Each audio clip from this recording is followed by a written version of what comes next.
project is a young adult novel called El Retrato de Verónica G, which means the picture of Veronica G, which, as you might be able to tell, is loosely inspired by Oscar Wilde's The Picture of Dorian Gray. It comes from Argentina, and it's kind of like almost like an updated version. It's about beauty standards in the modern world. So for me, when you're looking at feminist translation for young adults, there are kind of, I mean, there are, when people talk about feminist translation from a kind of theoretical standpoint, they talk about a lot of like interventionist techniques. And in fact, the text that I did for my MA project mainly used a lot of the feminism was actually in the language and exposing the kind of patriarchal nature of a lot of the Spanish language. And so that perhaps required some more interventionist techniques, or to, it was much more about the language used. This book, actually, I think it's about the subject matter. That's what makes it feminist. And so for me, I think in order for it to have the desired effect on the reader, what you need to do is to have a translation that is really smooth and really idiomatic, so that the reader can really immerse themselves in the story. So I think it's really important to translate feminist texts for young adults, because children's minds are more malleable than adult minds. We all know that, really. And actually, studies have shown that adolescents, particularly more so than very young children, are more open to new ideas. And so, yeah, if you can present them with a text that gives them a chance to think about it and create their own ideas, then I think that's a really valuable thing. And in fact, the author of this particular text that I'm translating has said that what she was trying to do with it, she's been clear that it's a feminist text, but that she doesn't want to kind of feed the children or the readers ideas. What she wants to do is present them with food for thought. So ideally, that's what I'm trying to do with the translation. So for me, with this particular text, a lot of the feminist aspect of it is in the choosing of the text itself. And then for this project, I guess it's the specific extracts that I've chosen. So the story follows a journey of this girl who's very beautiful, and she becomes a model, and she has this photo taken that becomes famous throughout Argentina, and it's everywhere. And every teenage girl in the country wants to be her. And then after a while, she herself becomes almost jealous of this girl in the picture, because she's not going to look like that forever, and she feels like she can already see the wrinkles appearing and the kind of the life weariness appearing in her face. And so she goes and has this cosmetic treatment that is all the rage, and then things start to go wrong. And there's this campaign that is started, this Fuck Beauty campaign, where girls around the country and around the world, I think, are starting to realize about the impossible beauty standards put on them. So the extracts that I've chosen, I've taken one from the very beginning of the story to kind of establish the characters, one from where she has the photo taken.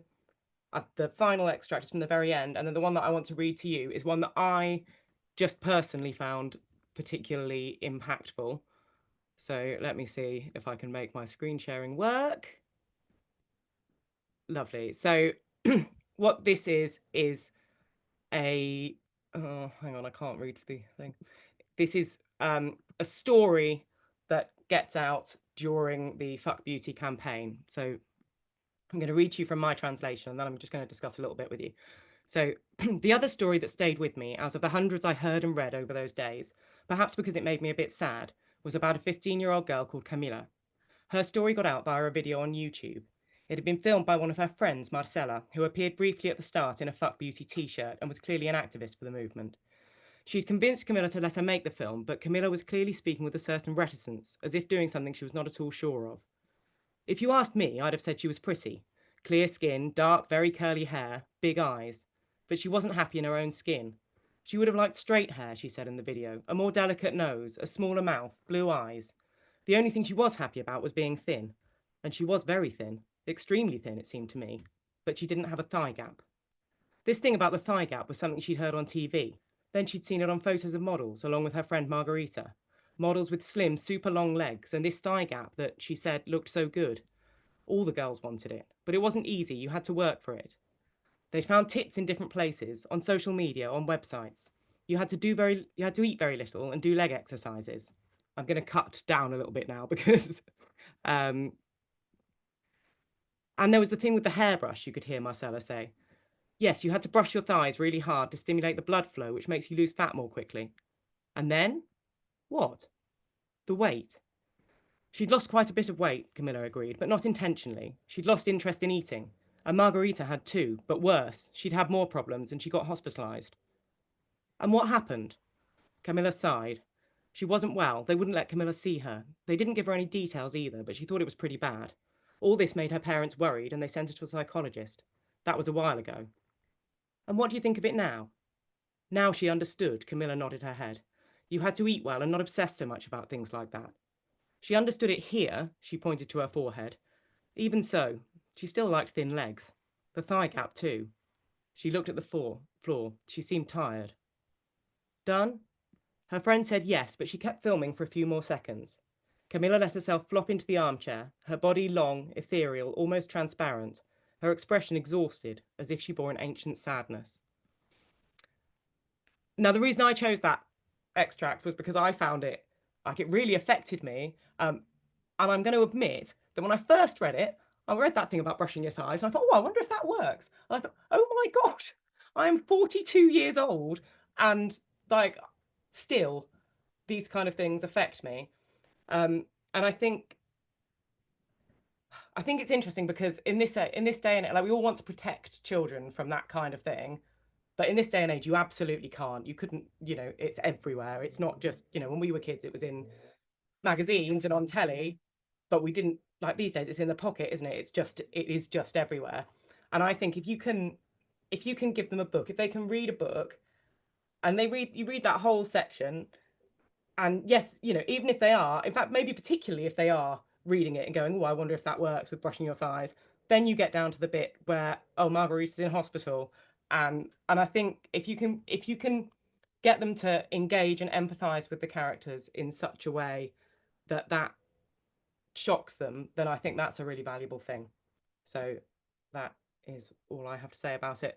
I was just going to give one little example of talking about the trying to make it kind of smooth and idiomatic. That sometimes means it not being like a really direct translation. So, for example, this line here, pero ella no se gustaba a sí misma.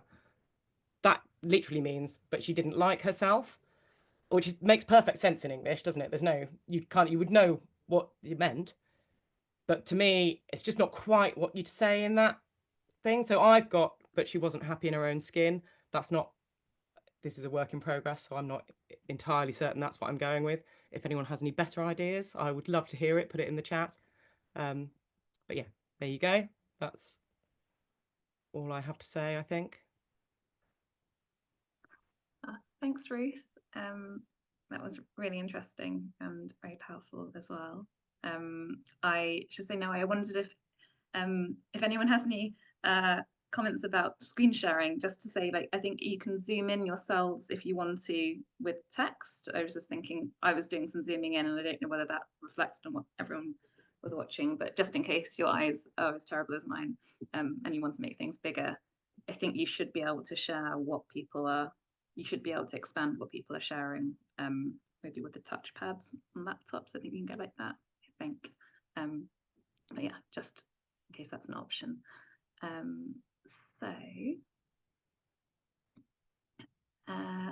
Next we're going to hear from Anam Zafar. So Anam is a multi-award winning translator from Arabic and French to English. She appears on the 100 Inspiring Muslims Next Generation edition list, run by the Emerald Network and Aziz Foundation, and her co-translation of Josephine Baker's memoir Fearless and Free with Sophie Lewis is out now with Vintage Classics and Tiny Reparations. So I'm now going to spotlight you, Anna.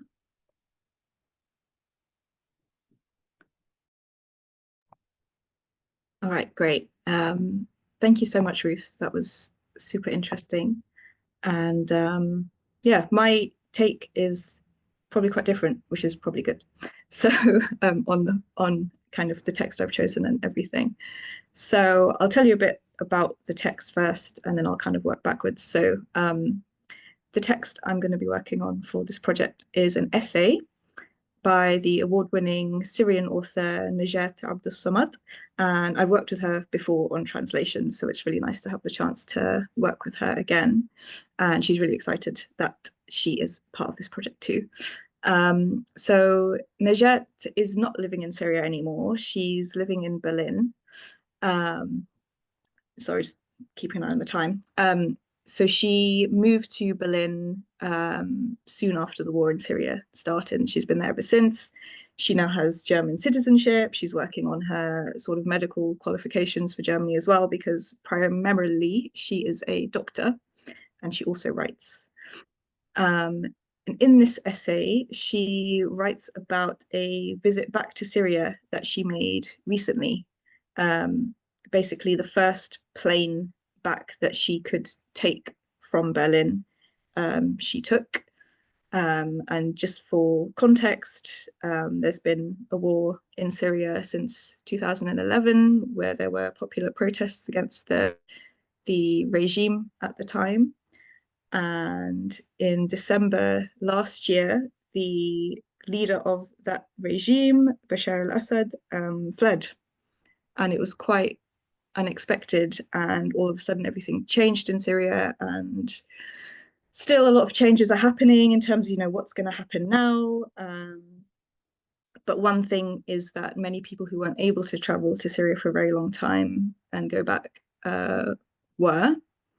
And so in this essay, she just writes about all sorts of things about, kind of practically, physically, what was it like actually seeing her hometown again. She lives in a city called Sweda. Well, that's where she's from.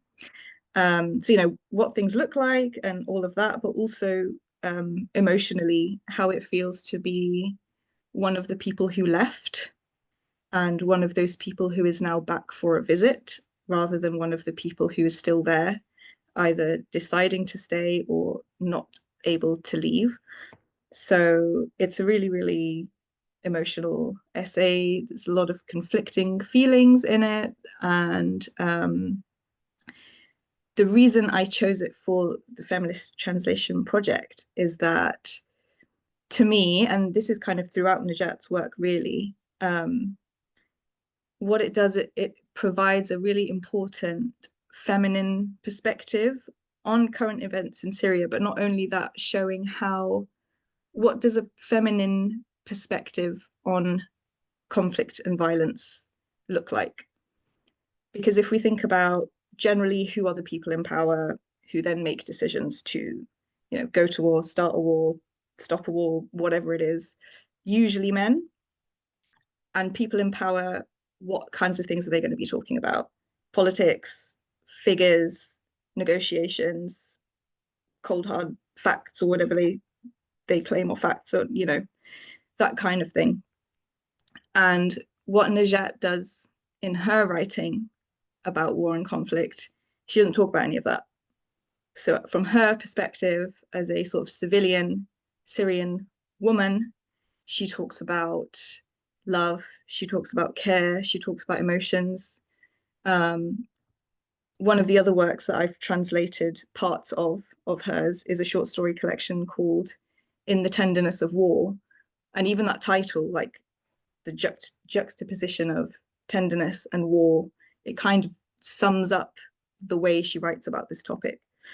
And so that's why I chose it, because it's sort of an exploration of, what's the other side of talking about conflict that maybe doesn't get enough airtime. And some things that she talks about in the essay, reuniting with old friends and family, wondering, are they going to recognize me? Am I going to recognize them? Even worrying about things like, is she going to recognize her own street? Is she going to recognize her own house? Like, what has happened in all these years she's been away? Like, she just doesn't know. Something that I found quite emotional is she talks about when she gets to her house, she does recognize her house. She goes inside and she's sort of greeting all of the furniture as she goes around, like hello curtains, hello table. And for some reason, I found that really striking. Just thinking about, say, us day to day, you know, we go on holiday, we come back, we leave the house, come back in. We're probably not going to do that. We just take the whole thing for granted, right? Like, yeah, I'm coming back. I'm now back. It's not a big deal. It's just, I don't know, doing something so intentional like that, but so simple. It just really struck me as so specific to a context like this. And okay, what shall I do next? I think I'm going to show you. So I'm not going to read out a lovely polished passage like Ruth did. I'm actually going to really expose myself and show you something that's like very much a work in progress, just because I thought it can be interesting, not someone as a translator, to see like right where it starts.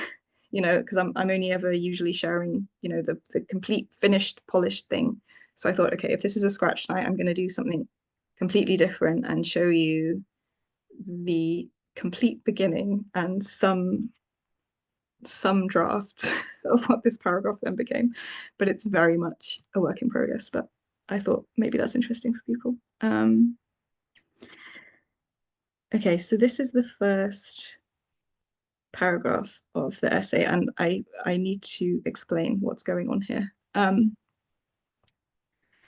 So basically, the way that I have found that I like to translate is I dictate into like a dictation tool on my laptop. So what I do is I read the Arabic, say a couple of paragraphs or a chapter or something. Then I look up all of the words that I feel like I want to look up in a dictionary. Then having that Arabic version in front of me with all of the bubbles around it with the vocabulary, I then just kind of look at it and look at each sentence and think about it. And then I just say whatever comes into my mind in English for that sentence. And we just roll with it. Like whatever that is, cool, that's the first draft.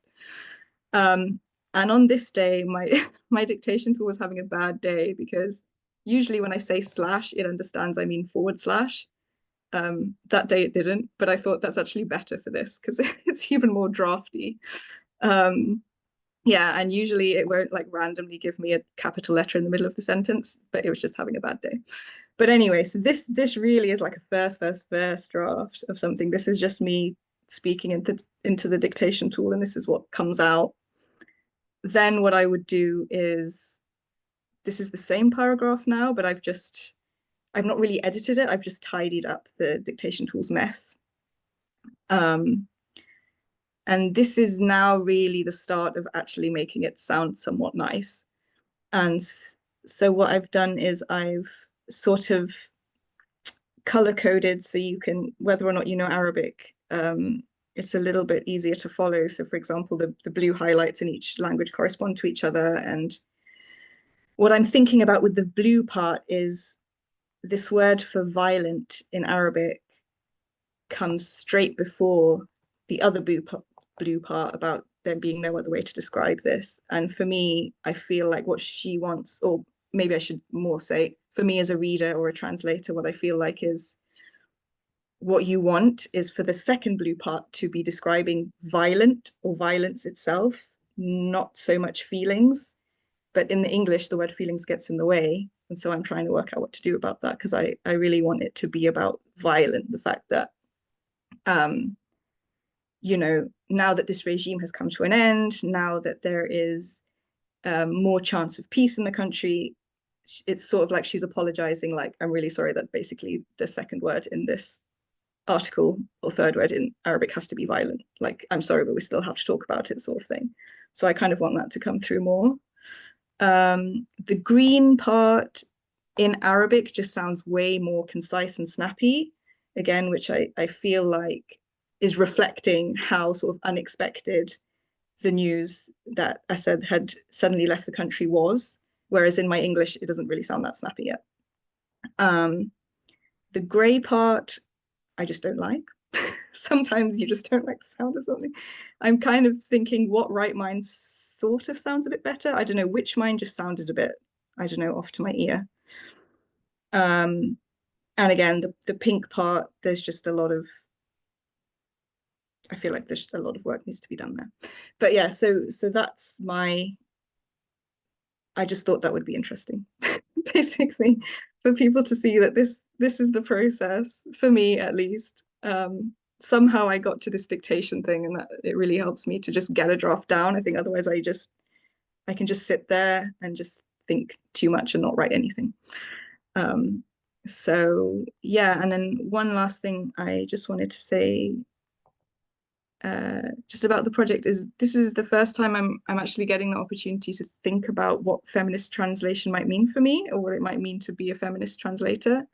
It's just for some reason it had never been a question I pondered before, but I then realized sort of after being invited to be part of this that the two books that I have translated so far are by women writers, and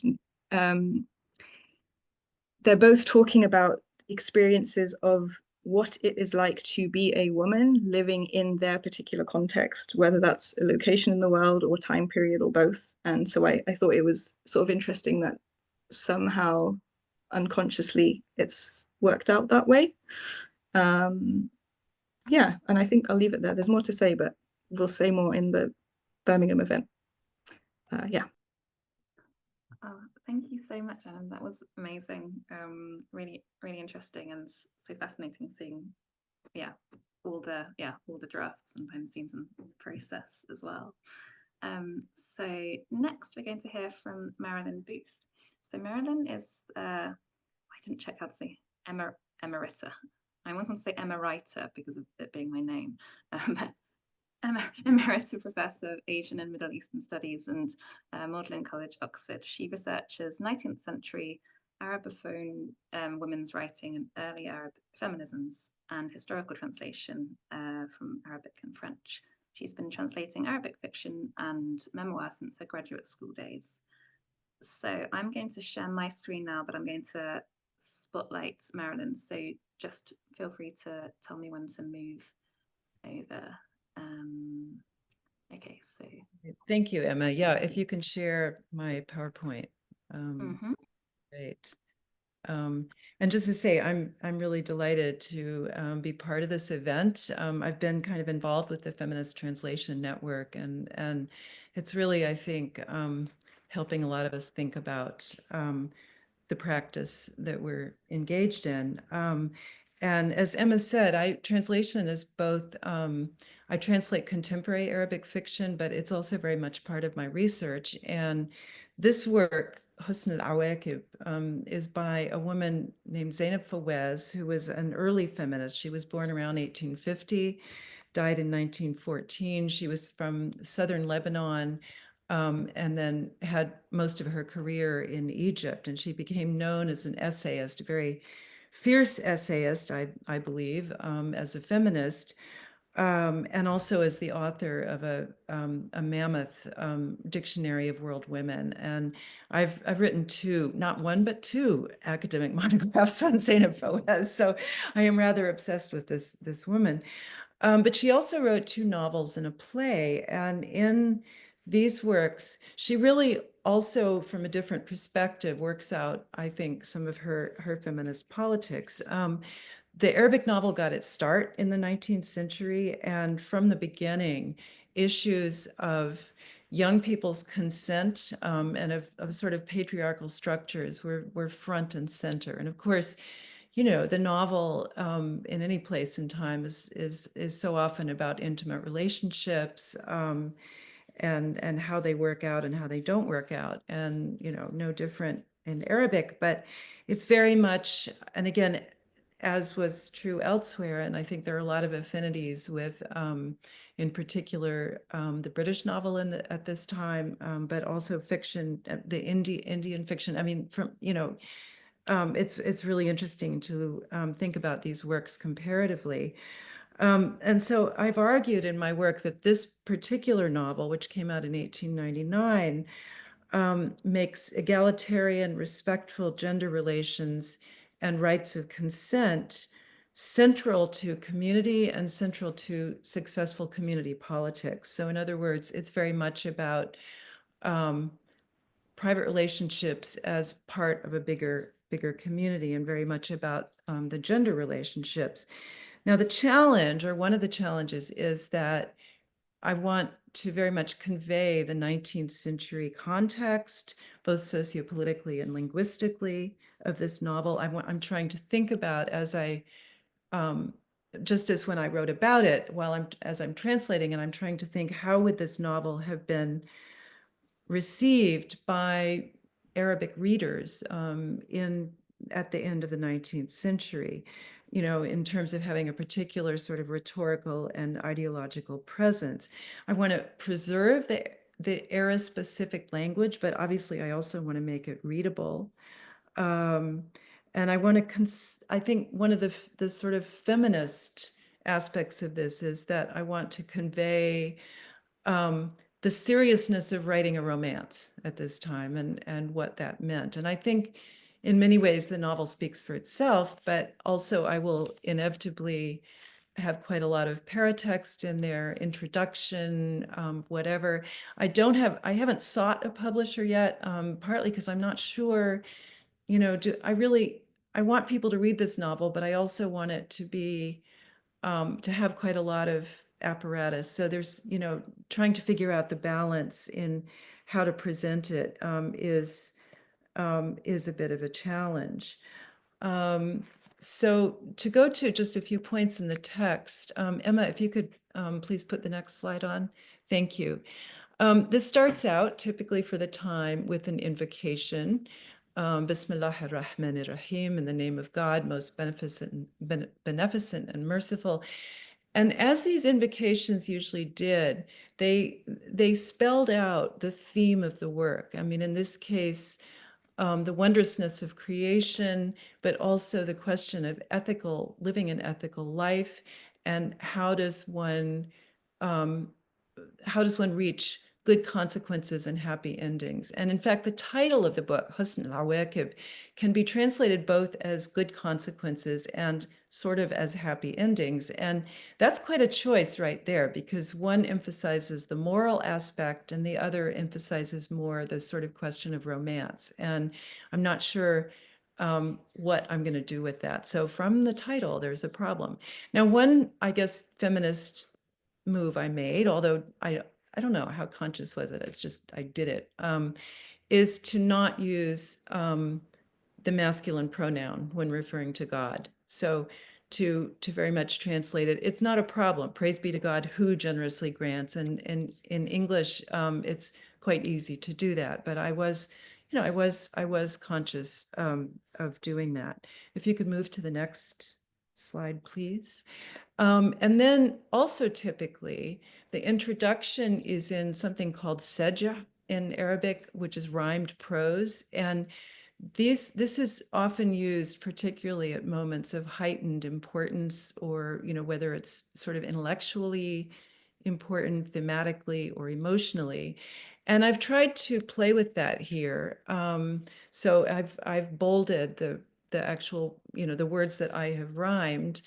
I don't know, it's maybe too stilted. I may change it, but at the moment, I like trying to preserve this. I think it's quite important to bring the reader into the way that the 19th century text reads. So, whose reading makes visible the mirror of thought, whose delights disperse clouds by anxieties wrought, and so forth. And it's a lot of fun doing it too. So I've enjoyed that. The next slide, please. Thank you.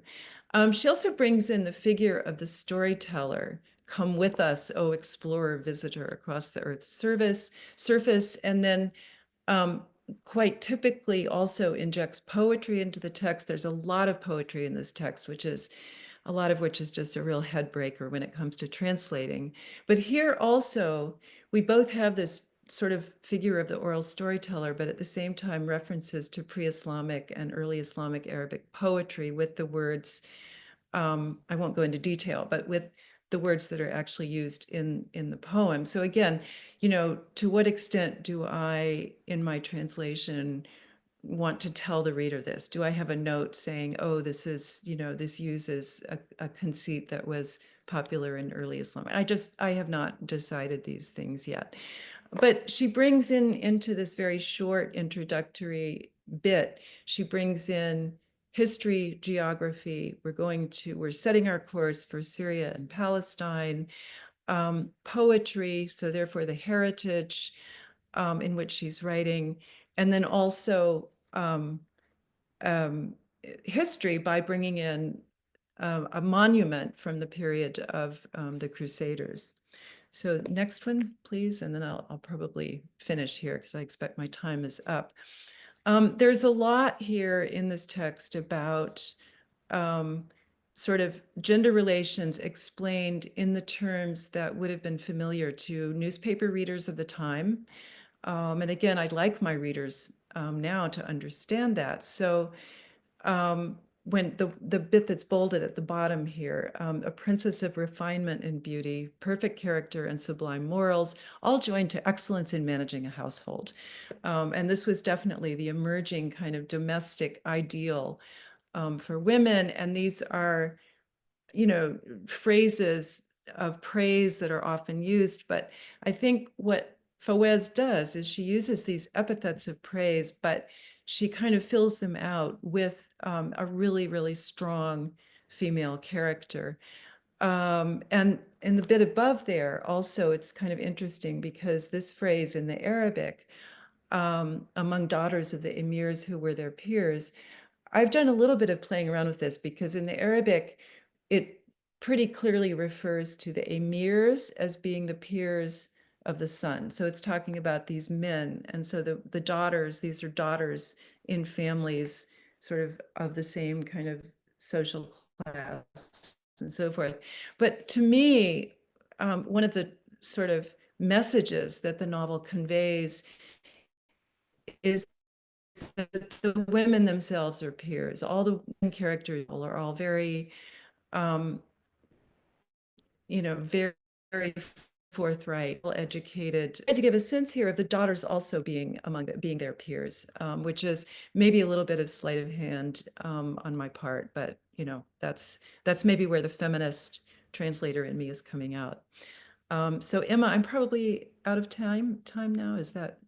Yeah. Okay. So I'll stop there. There's a lot more to say, but yeah. And I'm delighted to be part of this project. Thank you. Thank you, Marilyn. Oh, that was really interesting. Also interesting, and also making me think translation.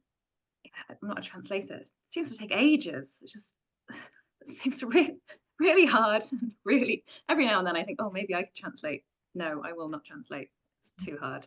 But fascinating. And also, I'm thinking I'm going to need to ask all of you a lot of questions when I come to edits. So it's very interesting. Just because I feel like I might otherwise run roughshod over all of the very complicated things you're doing. Okay, so next it's Elite Nelson Ferrum. So Elite is a translator, editor, and educator working between Arabic, Spanish, and English. Elite is in the 2024 to 2025 editorial. Oh, she is the editorial fellow at Words Without Borders and has recently completed the Foreign Affairs Theatre Translation Mentorship, where she translated Palestinian-Chilean play Irreversible Palestine. So now I'm going to hand over to you. Thank you. Hi, everyone. Okay, I am going to put I was wondering whether I wanted to talk with my PowerPoint on my face up on the spotlight, and I definitely want to put my PowerPoint up, so I'll just be 1 second. Thank you so much to everyone that's presented so far. I'm really happy to be here. It's my first Scratch Night as an attendee or as a participant. And yeah, so here is my PowerPoint. That's fine, right? Yeah, okay, thank you. So I was really excited to be invited to take part in this project. Feminist translation is something that I was introduced to during the Foreign Affairs mentorship. We had a guest talk with Minna Jeffrey, who's an academic working at Oxford University, I believe, as on feminist translation, and it was a really hands-on workshop where we sort of picked apart texts and thought about how to intervene with feminist translation practices. And then a few months later, I was invited to this project, so it was really, really fortuitous. I have decided to translate a text by Egyptian writer Ihsan Abdel Qudus, and here's a photo of him, and I'm translating a short story by him. I really wanted to translate something by Abdul Qudus because I read his novel A Nose and Three Eyes, and I loved it. It was so gripping, and the way that he writes about women is notable. Probably all of the words that could be used to describe it aren't positive, but that to me meant that it could be perfect for a feminist translation, because, you know, as one of the questions mentioned at the top of this event was, it's not just about the identity of the translator, but also how we go about translating these works and why we choose them. There's a really salient article on Arab Lit about how Abdul Qudus's work is less translated than many other very well-known Egyptian writers, especially, for example, one of his contemporaries, Naguib Mahfouz, who is a classic author, like very well-known in translation, as well as in Egypt. And so that's another reason that I was keen to translate his work for this project. What else have I got here?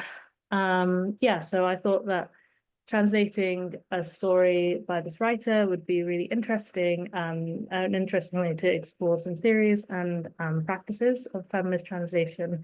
And also, as a theatre translator, I was keen to translate in a way that fit into the rest of my work. And so I'll say a bit more about that now. So I thought it would be interesting to share about a few things that I've been reading in preparation for this project. So the first thing that I wanted to talk about was this book, Feminist Translation Studies, Local and Translational Perspectives. So I'll just highlight a few quotations. So the first one is that feminist translation is an important means of producing identities, knowledges, and cross-cultural encounters. And for me, cross-cultural encounters, that's like a fundamental element of feminism, understanding each other. And in order for us to think about how best we are in this world and the world that we want to make, we must know each other and understand each other.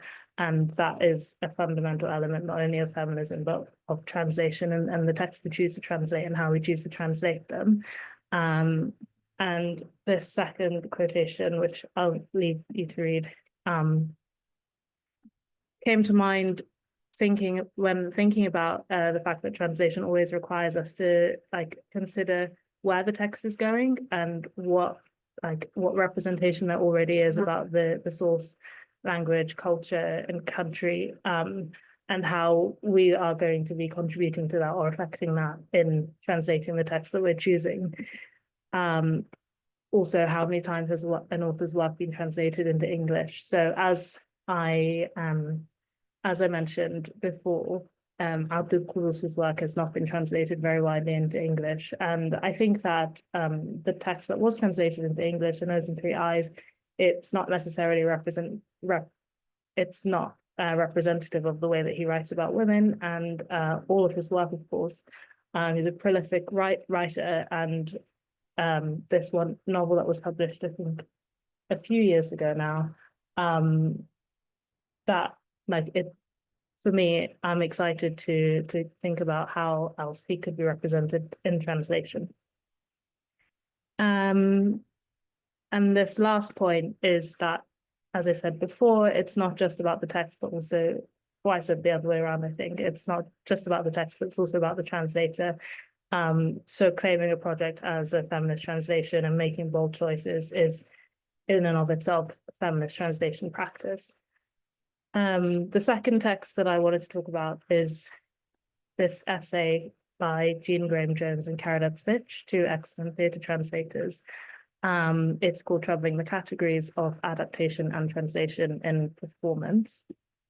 And so when asked about the, oh, no, I left that out. So this point is about the idea of a literal translation. So the idea that when adapting something, oh, sorry, some context for this. This essay is about the term adaptation. So from a book to a film, for example, and translation, and how similar or different the terms are. And so this point is considering a literal translation. And so, for example, someone is hired to make a literal translation of a book, and then another writer, usually a well-known writer whose name can be tagged on to the project, is asked to adapt it, and then their name gets added on to the project, but the translator doesn't get a look in. And so for me, choosing to translate this text, and I've decided to translate it into a play, it allows for more dimensions of involvement and creativity, especially when I'm creating a feminist translation.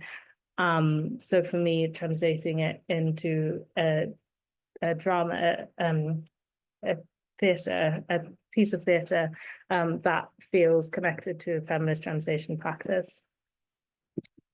And finally, I'll get on to the actual text. So the short story that I've chosen is this one.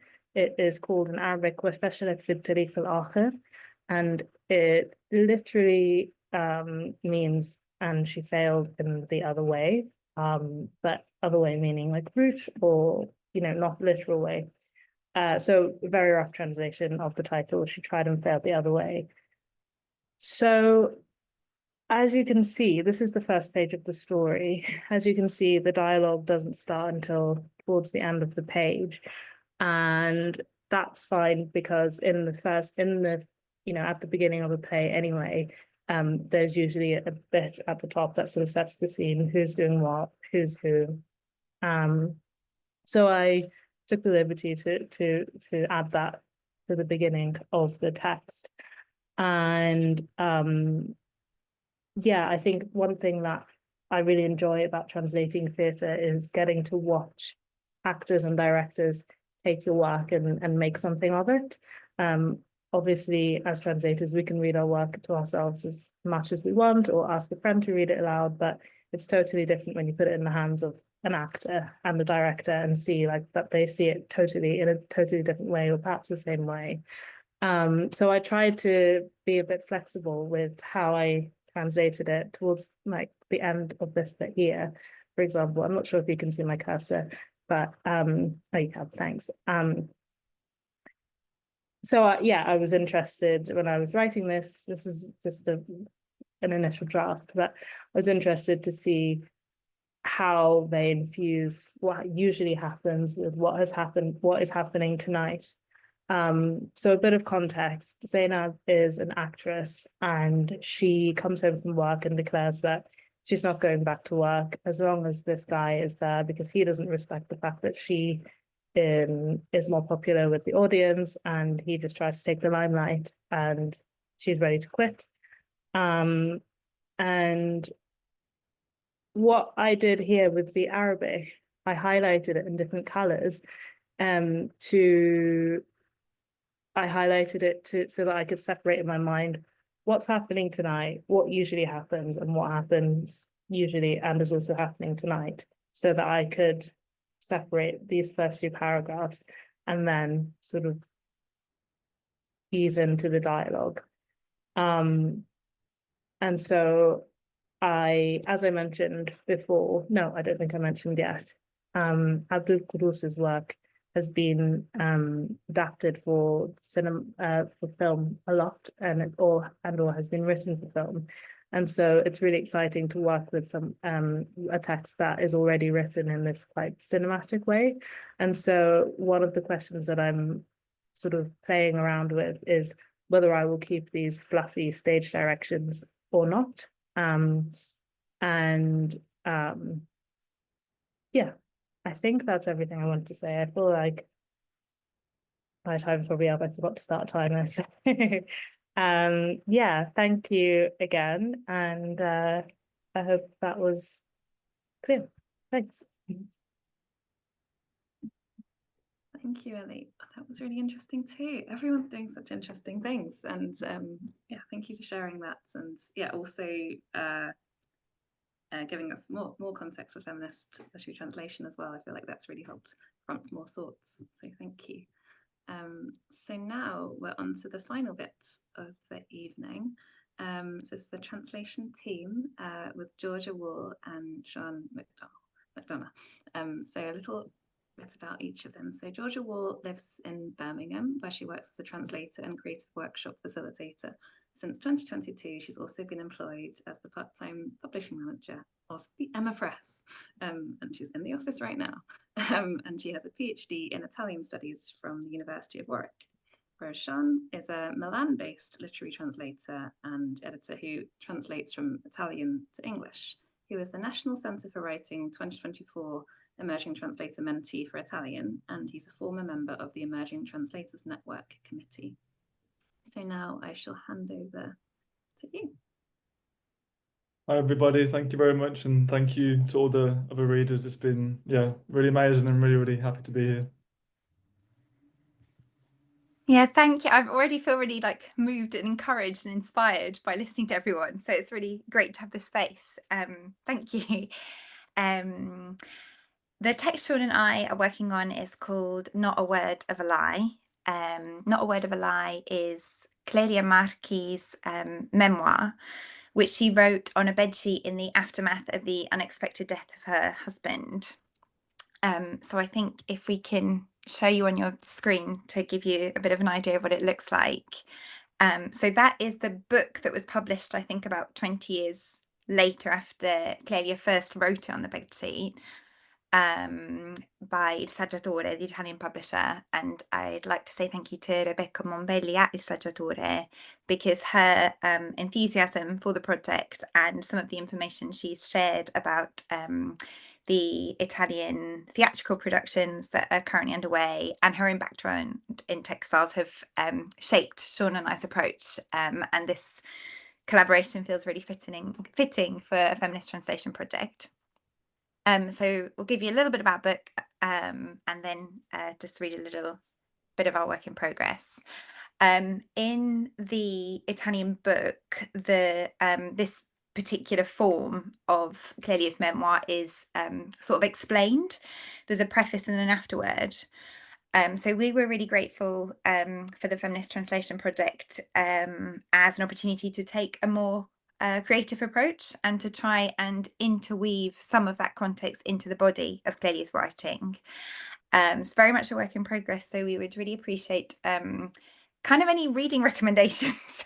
If you know of any texts that are similar, it'd be great to have them in the chat, and also any reactions to things that are working or aren't. We've found it helpful so far to think of the text in terms of theatre. So Clelia's words are the kind of monologue, or what you'd see and hear on stage, and or the script that you read. And our kind of narrative, our explanation or contextualization kind of sets the scene a bit more with her situation of rural tenant farming in Italy in the early and mid 20th century, and we hope spotlights a little bit the form, the tactility of the sheet, and her choice, because it was a choice to write on it and to share it. So ultimately we hope that it will be quite a sensory experience, and in that respect we've looked, the texts that we're thinking of for guidance are Sarah Baum's Handiwork and Darina Griefer's A Ghost in the Throat, particularly Ghost in the Throat because I think we're both similarly struck by this very personal story, but its contemporary resonance. Yeah, absolutely. And we're also really taken with how this book actually came to be, which is a really powerful and singular story in itself. You know, Clelia Marchi, she was a poor working woman with very limited schooling, but who being compelled to, you know, share her story and her sorrow, she followed that compulsion despite all of the obstacles and, you know, in turn ended up creating something really unique and beautiful, writing her story onto this bedsheet. And yeah, you know, we feel like this bedsheet, being of the domestic space, this can perhaps be seen as a fittingly feminist carrier of Clelia's words. And also, along with the significance of the act itself, when it came to us approaching the translation, we were really conscious of trying to preserve the originality of this unique act, while also adopting a slightly radical or interventive approach that might give more space to the context that renders it so extraordinary. At the same time, we're really hoping that the interweaving of the original text with the supplementary one will provide a contrast that, while being faithful to Clelia's words and elements of her chosen form, will also create a new, perhaps more cohesive and balanced text that might then reach a wider audience. And yeah, we really believe that the originality of the text and perhaps the power of it even lies in its very raw, open, and unedited quality. You know, spelling errors scattered throughout, and which, you know, these for contemporary readers' eye, accustomed to the polished standards of like an edited text, they perhaps contrast with or maybe accentuate even the moments of poetic beauty, profound emotion, and wisdom that lie on this bedsheet. And yeah, also for us, Clelia's raw and open expressiveness, from the emotional intensity of her words to even her very unique use of punctuation, we feel is a very defining feature of the text, and we believe that they also kind of serve to amplify the relevance of her reflections on what are very universal themes such as fertility, loss, value, and labour. And yeah, so as in light of that, our intention, we hope, is to try and find a way of preserving this in the translation, while also embracing the challenge of rendering into English these idiosyncrasies as seamlessly as possible. So yeah, without further ado, we will now share just a short extract of what we have so far and do a short reading, and I'll just bring up a slide for you to look at as well. Okay. Dear persons, make of this a treasure of this bedsheet, because there's a bit of my life. There is my husband. I, Clelia Marchi, 72 years of age, have written the story of my land and my people. I filled a bedsheet with my words. There's the farm work, there's my loved ones, the threads, the kitchen, my loved ones, our celebrations. I've written an entire story, an adventure, in these sacrifices, in the everyday suffering, every line unwinding along a thread of sincerity. The woman carefully unfolds the fabric, tugging at one corner, smoothing the linen with her hands as if she were making a bed. There, on the table now, lies a bedsheet crammed with uneven rows of intricate loops of ink, the undulating waves of her pain and sorrow. If folk only knew how hard we worked back then, carrying out chard by the cartful, the same cart that was for the manure from the cattle shed, and in that mud barefoot, because our landlord said that if the treading of the soil was left to the cattle, then next year he would reap less. Oh, the things we had to do, the sacrifices and the struggles would need a whole bedsheet, as wide as the sea, to tell you all our toils and sorrows. The woman remembers the house that was a single room, one of many in the long, low building with windows little wider than those of a chicken coop. The beds, rough mattresses on the floor, burlap sacks stuffed with corn husks, the single cupboard topped with a wooden board for kneading dough, the hearth, and outside behind the building the toilet, a shallow pit girdled by maize. Emanating from the house the scent of wood smoke, pigs, and bodies held close. Night is the time of loneliness, the moment of truth. It's the moment or the time for memories. If you've no sorrow of your own, it's no use you trying to understand.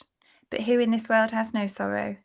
More so than before, with all the accidents there are. Almost more people die, it seems, of accidents than illness, and on this I have many things to share. Thank you. Thank you, everybody.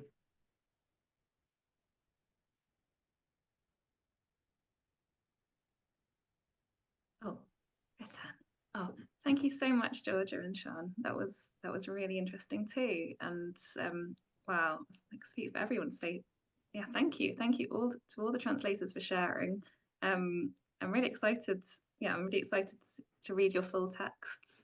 And I'm really excited for, well, I'll try to be at the October event. I think it's on October the 11th. So if anyone's able to get to Birmingham for October, then do keep an eye out on, well, the Emma Press newsletters and social media, because we'll definitely be sharing ways you can attend the event. It might be hybrid, in fact, so definitely keep an eye out for that. And yeah, I think we've run a tight event. Everyone got through fascinatingly. Sweet 10 minutes, brilliant. So very pleased with that as well. I feel like there might be more comments and questions. So I'm sort of thinking, I don't know. I feel like I shouldn't close it straight away. But at the same time, I do need to close it. So I'll say, if you have anything else you'd like to add, just send them over on an email. You'll get an automatic email tomorrow. So if you want me to add in any comments to the chat, then feel free to do that. If you are full of thoughts and developing thoughts about the event, and you want to straight away fill in the survey, oh yeah, Hillary's put it in already. That will also come through on an email from Zoom. It won't be hyperlinked, I'm sorry. So you'll have to copy it and stick it into the browser bar. And yeah, thank you very much. I think that was a really great evening. Well done, everyone. Thank you so much for coming. Thank you for sharing your Friday evening with us, and hopefully see some of you in Birmingham in October. And I'm sure there'll be lots of updates along the way about the translations, the books, and the events. So do feel free to follow the Emma Press and the Feminist Translation Network social media accounts. So yes, I'm going to end it now and say, okay, goodbye, everyone.